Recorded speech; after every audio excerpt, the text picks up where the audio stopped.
Vamos a explicar en este vídeo cómo sería el cálculo de las secciones de los conductores en un circuito, en este caso concretamente hay que puntualizar y sobre todo remarcar que lo vamos a hacer en circuitos de corriente continua, ¿de acuerdo? Que es lo que en los pasos siguientes donde pongamos el ejemplo de cómo se hace ese cálculo, específicamente vamos a utilizar fórmulas de continuo. El proceso sería lo mismo, la idea del cálculo de secciones, vamos a ver los criterios, etcétera, pero luego cuando utilicemos las fórmulas, lógicamente vamos a tener que utilizar las fórmulas de corriente continua. Pero especificando esa particularidad, porque luego más adelante en otros temas veremos el cálculo real de circuitos de alterno. ¿De acuerdo? Vale, para calcular cualquier sección de un conductor que vamos a hacer en unas instalaciones, vamos a tener que utilizar dos criterios, que nos lo marca el reglamento electrotécnico de baja tensión, ¿de acuerdo? Y las normas asociadas, las normas UNE asociadas a ellas. Hay dos criterios a tener en cuenta, y vamos a utilizar cada uno de ellos, y en cada criterio vamos a calcular una sección, ¿de acuerdo? Ahora veremos a ver qué tenemos que hacer cuando tengamos esos valores de cada uno de los dos criterios. El primer criterio que tenemos que utilizar para calcular esa sección es el criterio que denominamos intensidad máxima admisible en el conductor eléctrico, que se denomina también como criterio térmico. Este criterio en concreto, ¿qué es lo que hace? Ya te estoy diciendo que hay una intensidad máxima admisible por algún motivo, porque si ponemos más intensidad vamos a tener algún problema. Los conductores eléctricos se van a utilizar normalmente en el interior, es obligatorio utilizar el cobre, excepto en algunos casos puntuales, ¿de acuerdo? Y luego en el exterior tenemos que tener una capa de aislamiento, normalmente cuando hacemos instalaciones de interior es de PVC, ¿de acuerdo? Que evita que haya los contactos directos a través y el riesgo eléctrico asociado a poder tocarlo directamente. Pues este criterio en concreto está pensado para proteger ese aislamiento térmico, ese aislamiento de PVC, ¿vale? Que tiene alrededor el conductor eléctrico.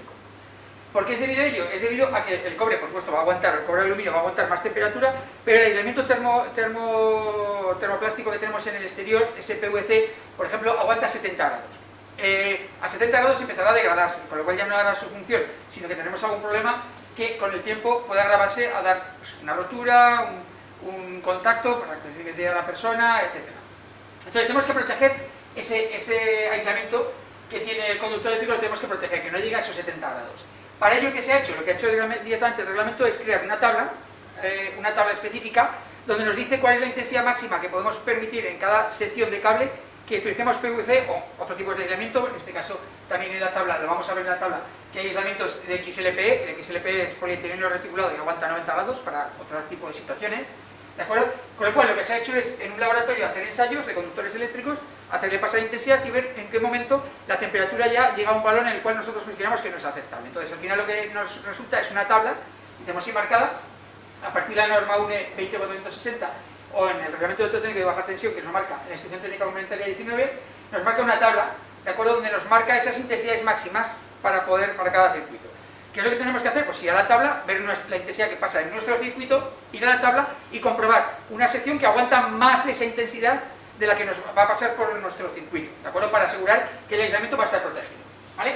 Entonces, fundamentalmente en este criterio lo que necesitamos saber específicamente es la intensidad que va a ir a la máquina o al circuito que nosotros diseñamos. Lógicamente, al 100% de funcionamiento. Si es un motor, tenemos que tener en cuenta la intensidad máxima que va a ir ese motor, ¿de acuerdo? No cuando trabaje al 50% ni al 40% o cuando no hay nada conectado. Tenemos que buscar el peor caso posible, que esa es la máxima intensidad.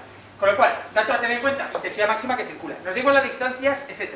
Es la intensidad máxima que va a pedir esa máquina. Para ello muchas veces las máquinas nos van a dar, o los circuitos nos van a dar potencia, con lo cual lo que tenemos que hacer es despejar esa potencia para sacar la intensidad. Y con esa intensidad y el método de instalación y el aislamiento que lleva el conductor, iremos a la tabla y sacaremos esa sección directamente. Ese es el primer criterio. Y el segundo es el de que haya tensión en la línea, también por reglamento. ¿Para qué protege o por qué este criterio tenemos que tener en cuenta en los conductores? Pues nosotros tenemos una tensión en alterna, en continua podría ser de otros valores, en alterna 230 voltios eficaces y 50 Hz, ¿de acuerdo?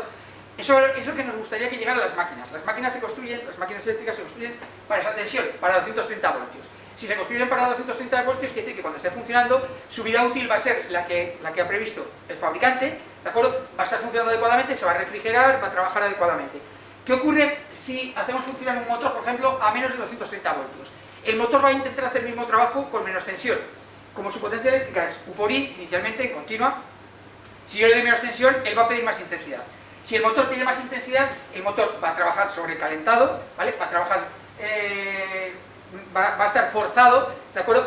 Al pedir más intensidad no será mucha, pero inicialmente no será mucha intensidad, pero ya trabaja a mayor intensidad. Los aislamientos y la máquina en sí no está preparada para esos valores y no es que se vaya a quemar inmediatamente, pero a base de tiempo y tiempo lo que hacemos es reducir su vida útil, ¿de acuerdo? Y si fuera un caso muy excepcional, podría llegar el caso de que la máquina se estropeara, se rompiera o incluso tuviéramos algún accidente eléctrico, ¿de acuerdo? Entonces, la caída de tensión en la línea es muy importante, porque yo para alimentar cualquier motor o cualquier máquina donde sea, yo necesito conductores eléctricos. Si pasa intensidad por un conducto eléctrico, tengo una serie de voltios que caen por el camino. Eso se llama caída de tensión en la línea, ¿de acuerdo? Esa caída de tensión puede ser mayor o menor dependiendo de la intensidad, la distancia, etc. Aquí, al revés de lo que pasa en el primer criterio, que nos interesa la intensidad, aquí nos interesa también la distancia, fundamentalmente. La distancia a la cual voy a poner la máquina. Y, por supuesto, la intensidad, ¿de acuerdo? Si hay una caída de tensión relacionada con la ley de Ohm y la pérdida de potencia en el cable, ¿de acuerdo? Entonces, me va a interesar la longitud, me va a interesar la intensidad que va por esa línea. Y eso al final van a ser una serie de voltios que caen en la línea por el camino y que no llegan a la máquina. El reglamento nos marca unos límites mínimos, ¿de acuerdo?, para permitir que ese circuito sea aceptable. ¿Qué es lo que nos marca? Nos diferencia en instalaciones de interior, nos diferencia entre viviendas y instalaciones industriales, ¿de acuerdo? El reglamento nos marca que dentro de una vivienda, desde la entrada de la vivienda, desde los pies de la entrada de una vivienda, ¿de acuerdo?, el máxima caída de tensión hasta el punto más alejado del circuito será del 3%. Y en industria nos diferencia entre circuitos de alumbrado y de fuerza. En los de alumbrado también será ese 3% y en los circuitos de fuerza de un 5%. Nos está marcando ese límite máximo para cumplirlo. Eso, ¿qué nos está marcando? Nos está marcando que para una caída de tensión limitada, nos está diciendo que la intensidad no la podemos tocar, porque claro, es la máquina que voy a alimentar. Es decir, si hay que poner un motor, hay que poner ese motor, no podemos hacer otra cosa.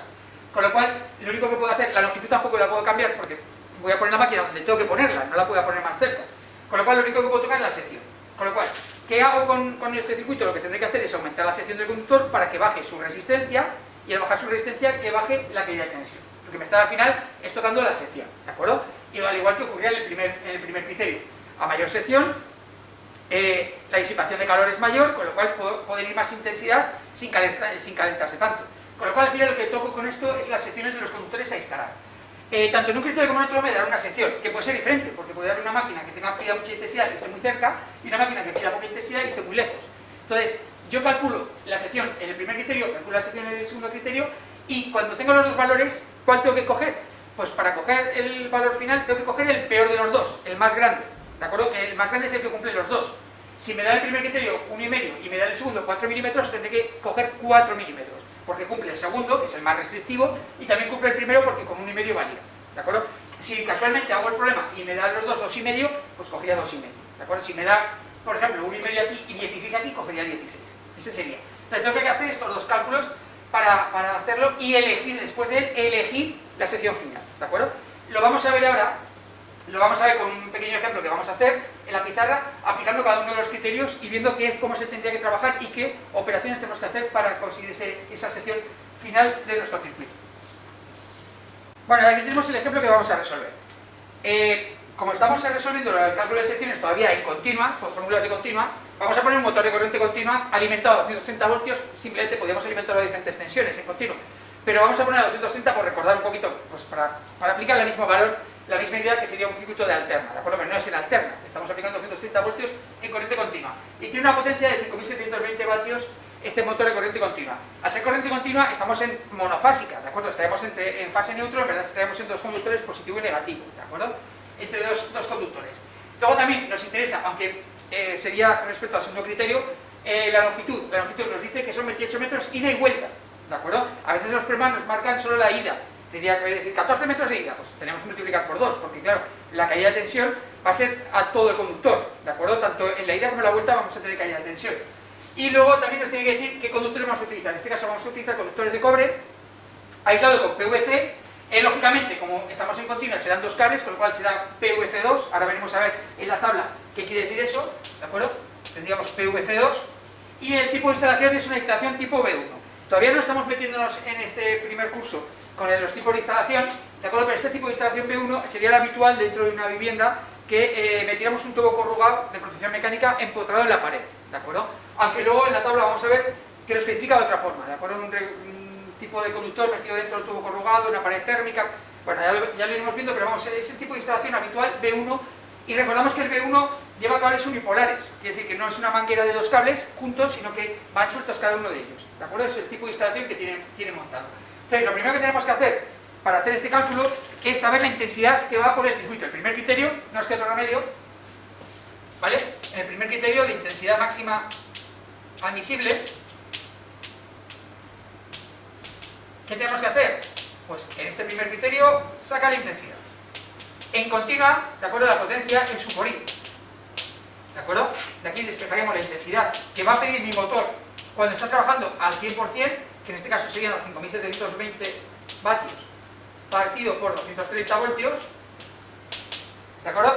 Ahí conseguiríamos saber la intensidad máxima cuando está trabajando a tope, que serían 24,869 amperios, ¿vale?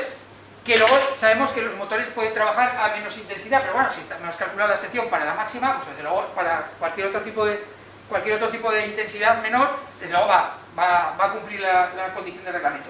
El primer criterio no necesitamos nada más, solo la intensidad y el tipo de instalación, ¿de acuerdo? Cobre, PVC2, tipo de instalación B1. Para ello nos vamos a ir a la tabla que hemos comentado antes, esa tabla que tenemos ahí en el reglamento, en la instrucción técnica complementaria 19, y en la 20.460, la norma UNE, y vamos a ver esa tabla. Esa tabla vamos a ver sus peculiaridades y cómo utilizarla ahora. Bueno, aquí tenemos la tabla, ¿vale? Veréis en diversas publicaciones o en diversos libros, ¿de acuerdo? Que la dividen en dos partes, a veces está la parte esta de la izquierda está arriba, etc. Lo que se compone de dos partes. En esta primera parte de la izquierda, o en la parte superior, nos está indicando el tipo de instalación que vamos a utilizar, ¿de acuerdo? En el montaje. Y la parte de la derecha específicamente eso ya de las intensidades con las secciones. Entonces siempre tenemos que ir a esta primera parte para determinar qué columna vamos a tener que utilizar para el cálculo, más que el cálculo para determinar directamente la sección a utilizar y luego la derecha directamente sacar ese dato.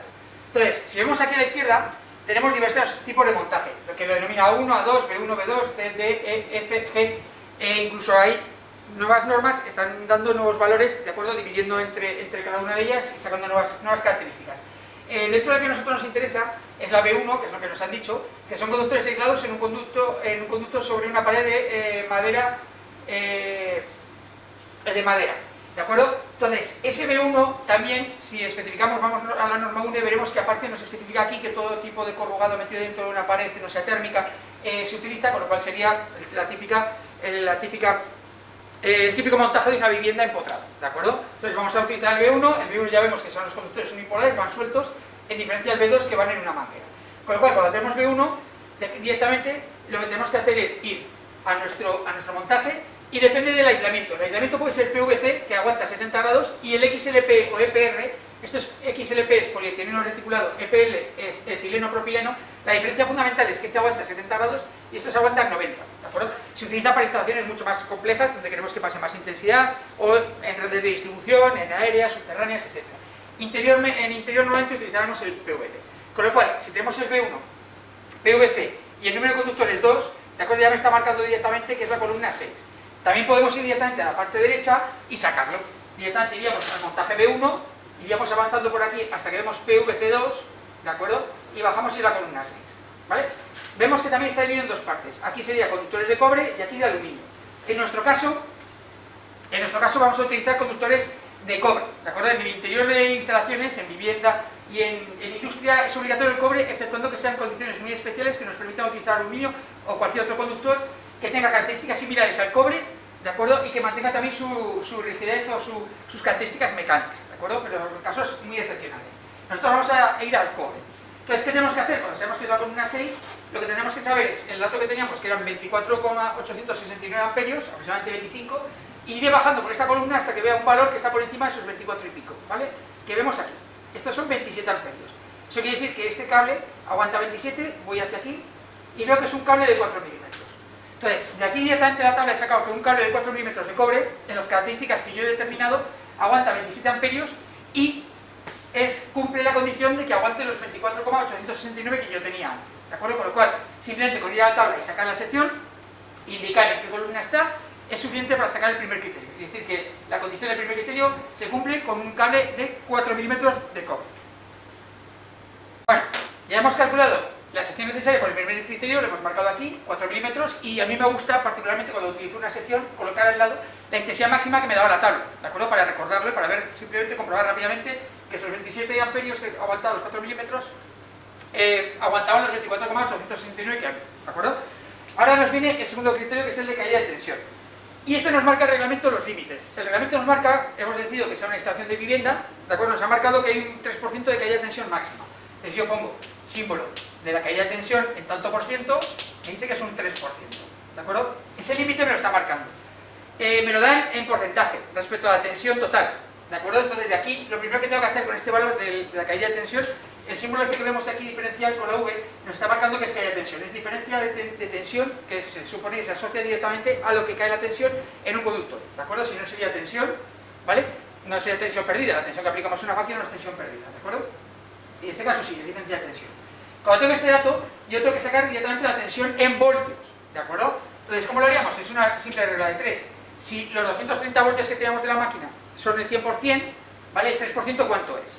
¿De acuerdo? De ese valor.